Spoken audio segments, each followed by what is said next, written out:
MultiAir really gives us complete control of the intake valves, and controlling the intake airflow is really the holy grail of internal combustion engine operation. You want to be able to have very, very precise control.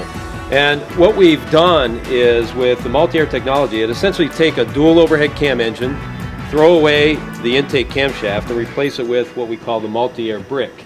The MultiAir brick is a combination of 4 sets of MultiAir actuators. They operate by using a very high pressure hydraulic system, oil, that is actuated by a single lobe on the camshaft. So we've got a single exhaust cam, 2 lobes for 2 exhaust valves, 1 intake lobe. We've got a roller finger follower, follows that, runs the pump. The pump creates a high pressure, over 100 bar pressure in this high pressure chamber. Then we have a very high response electronic solenoid that simply opens and closes a passageway to feed the oil to the 2 intake valves. And it uses a collapsible hydraulic lash adjuster that when it's pumped up, you follow whatever part of the cam lobe you're on, and when we bleed it off, it closes rapidly.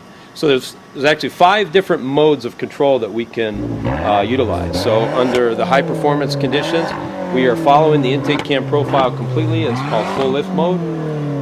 When we're in part load conditions and you want to optimize fuel consumption and reduce emissions, you can utilize a process called early intake valve closing. So you start to follow the cam lobe and you close it. Or if you're in a very low speed operation or idle, you can have simply a late intake valve opening. So you wait and you control the timing of the open and the lift of the open. And finally, you can do what's called a multi-lift. Open, close, open again in the same cycle, all in the goal of controlling the airflow. The 5th mode is actually, like during decels, we can do complete intake off. So it's complete off mode. All right, so some other things that we've done in order to get the performance that's required for this Abarth. We added the Honeywell turbocharger.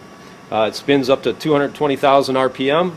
And in order to then maximize the available airflow, we have the twin intercooler system. And you can see in the graphic on the screen here, the intake airflow comes in, pumps out of the turbo, gets split to the twin intercoolers.